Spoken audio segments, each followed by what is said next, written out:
আজকে দুপুরে হঠাৎ করে বাসায় মেহমান আসছিল, তাই জলদি করে কি এমন আয়োজন করলাম। তার সঙ্গে মেহমানদের জন্য কি কি রান্না করলাম, কিভাবে একা হাতে রান্না করে মেহমানদেরকে আপ্যায়ন করলাম, সব কিছু নিয়ে হতে যাচ্ছে আজকের ভিডিও। আসসালামু আলাইকুম, আমি Rehana Liza lifestyle and cooking চ্যানেলে আপনাদের আরও একবার স্বাগত জানাচ্ছি।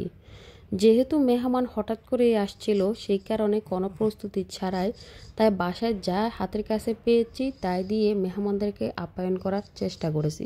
মেহমান বাসায় আসা এটাও আল্লাহর একটি রহমত, তো তাই যা পেরেছি আমি তাই চেষ্টা করেছি মেহমানদেরকে আপ্যায়ন করার। সেই কারণে প্রথমে এখানে আমি করে নিয়েছিলাম ডিম বোনা, এরপর ইলিশ মাছ ভাজা, আর করেছিলাম পাতাকপি ভাজা। এইখানে আমি পাতাকপিটা একদম সাদা সাদা করে ভাজবো, সেই কারণে হলুদ মরিচ দিই নেই। এরপর এগুলো নেড়ে চেড়ে আমি ওই পাশে হাঁড়িতে বসিয়ে দিয়েছিলাম গরুর মাংস। আর গরুর মাংস হতে তো অনেকটাই টাইম নেই, এটা আমরা সবাই জানি। সেই কারণে আমি গরুর মাংসটা এক চুলায় রান্না করে বাকি অন্যান্য রান্নাগুলো আমি বাকি চুলায় রান্না করে নিয়েছিলাম। আর এদিক থেকে আমি মুরগির রোস্টটা করার জন্য মশলাটা খুব ভালোভাবে কষিয়ে নেব।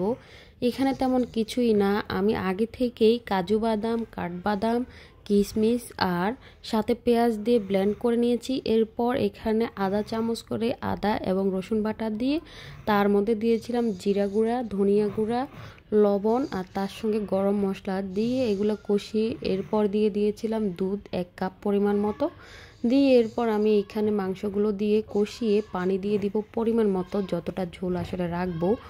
তো এরপর এখানে তেমন আর কিছুই না, পরে আমি এখানে একটু পেঁয়াজ বেরেস্তা দিয়েছিলাম, ওইটা অ্যাড করতে ভুলে গিয়েছি। আসলে মেহমান বাসায় থাকলে সব কিছু ক্যামেরা বন্দি করা যায় না, আসলে এটা লজ্জাও লাগে, সেই কারণে। আর এই পাশ থেকে আমি করে নিচ্ছিলাম পোলাও। এখানে আমি সাদা পোলাওটা করে নিচ্ছি।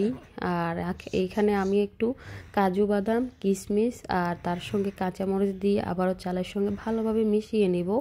এরপর দিয়ে দিব ফুটন্ত গরম পানি দিয়ে আমি এখানে 1 কাপ পরিমাণ লিকুইড দুধ দিয়ে দেব, দিয়ে দমে রেখে দিব। আর পোলাও হতে তো বেশি একটা সময় নেই না, তো এদিক থেকে পোলাওটাও রান্না হয়ে যাচ্ছে।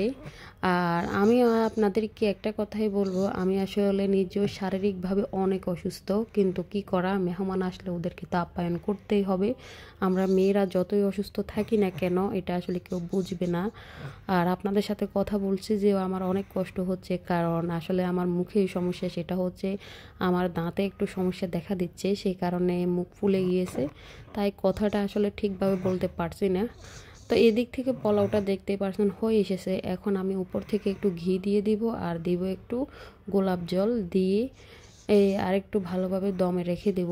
আর আমি মুরগির রোস্টের মধ্যে একটু ঘি আর তার সঙ্গে গোলাপ জল দিয়ে দিয়েছি, এতে গ্রানটা অনেক ভালো আসবে, খুব সুন্দর একটা ফ্লেভার আসবে, একদম বিয়ে বাড়ির মতোই। আর এদিক থেকে আমি টেবিলটা একটু সাজিয়ে নিয়েছি। এখান থেকে দেখাচ্ছি যে ইলিশ ভাজা, এরপর ডিম ভুনা, পাতাকপি ভাজা, এরপর রোস্ট, পোলাও, গরুর মাংস, সালাদ, তার সঙ্গে ভাত। তো এই তো আমি টেবিলে দিয়ে মেহমানদেরকে বলে দিচ্ছি যে ওরা যেন খেয়ে নেয়। তো সবাই ভালো থাকবেন, সুস্থ থাকবেন আর আমাদের জন্য একটু বেশি বেশি দোয়া করবেন। সবাই ভালো থাকেন, আল্লাহ।